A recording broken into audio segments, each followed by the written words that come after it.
Bob Dylan, bad albums. Well, that makes a lot more sense than a bad George Harrison album, because Bob Dylan has so many albums that eventually he's just going to have one that sucks. But he did have one. A lot of them. I actually had a few of them, but I want to talk about one for a second. One of his live albums. His first foray into a live album was on the Asylum label. His collaboration with the band called Down in the Flood. That's actually a very good live album, featuring some decent versions of some songs that still stay somewhat faithful to the original versions. But throughout the 70s, Bob Dylan's other live albums received much worse. They contained much less faithful recordings and were generally considered as some of his worst, considered as not very good albums. So let's talk about one that I have. Not at Budokan, because that Budokan sucks so much I couldn't even get myself to spend actual money on it. No. Hard Rain. This cover is an image of him with the text. That's pretty much it. The other one features this horrible quality image. If you look really closely, you'll notice how this looks like it was a picture that was taken off of a VHS recording of the concert. I'm pretty sure this was around the time before VHS were a thing, but and that image looks terrible. And if you look at its design is also questionable. Like, the track listing is in the wrong order. C label for sequence. Just give me the right track listing. It doesn't say anywhere. Not on the cover. It's one of those that doesn't have the track listing on the cover of it. Not even in any order.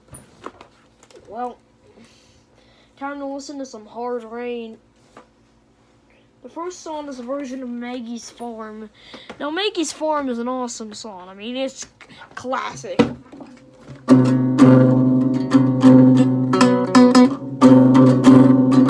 I gotta whack up Maggie's Farm no more. It's an awesome version. This one, I don't know, it's okay, I guess. Like, it's kind of a song, you know. I mean, he does an okay version, better than anything that was on that Budokan, but, you know, just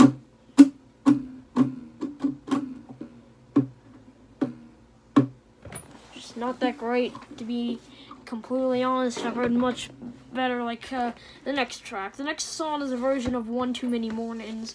That's actually a really nice and relaxing song, originally coming from the times they are changing.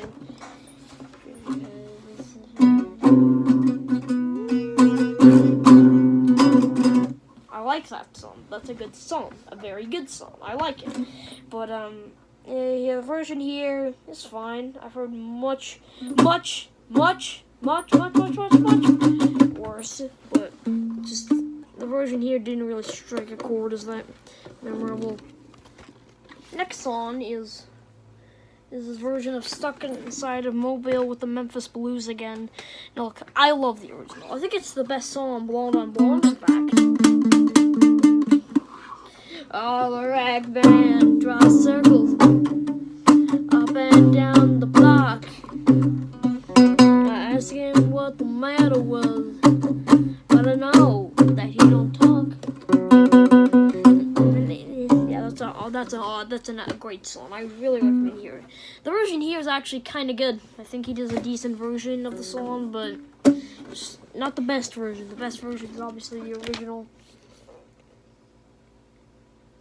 Then you get Oh Sister. This is the only Desire song on here.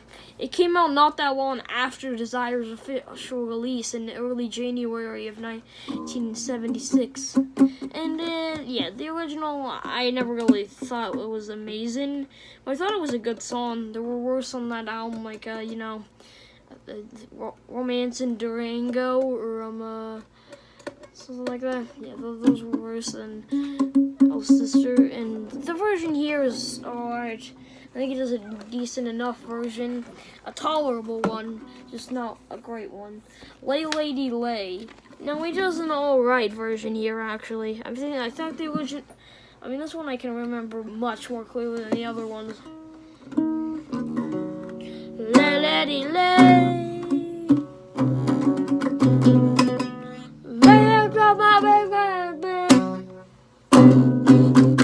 It does sound nice. nice, but I just think, honestly, I like the original version just a bit more.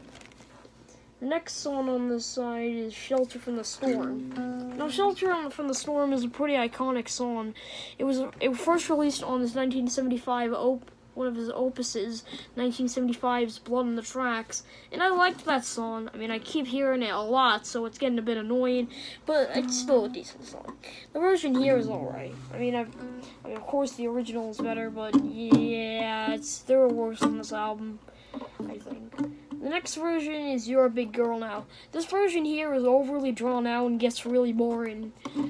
I mean, it's just a really bad version of the song. I have a soft spot for that song. That's a good song, but the version here puts me to sleep, but in the bad way.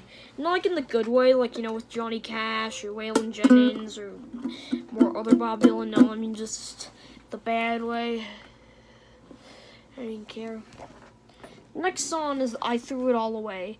An alright version of the song. I mean, I've heard much worse versions, but, I think it's just not because it's one of my favorites. The next song is Idiot Wind. Another overly drawn out version of a Blood on the Tracks song. I mean, it makes sense, but because the original is also pretty drawn out, but this one may actually be worse, I think. It just takes a bit to start up, and when it does, it's just okay. Yeah, you see, this is an Rolling Thunder Revenue Reforms. I know those were really good, probably. I mean, I've heard the Volume 5 of the Bootleg series, and that's awesome. This, on the other hand, is not. Only that budokan is worse, but that's not really a win, because that budokan sucks a lot. So Hard Rain sucks, kind of. Please don't listen to Hard Rain, listen to Down in the Flood. Before the Flood.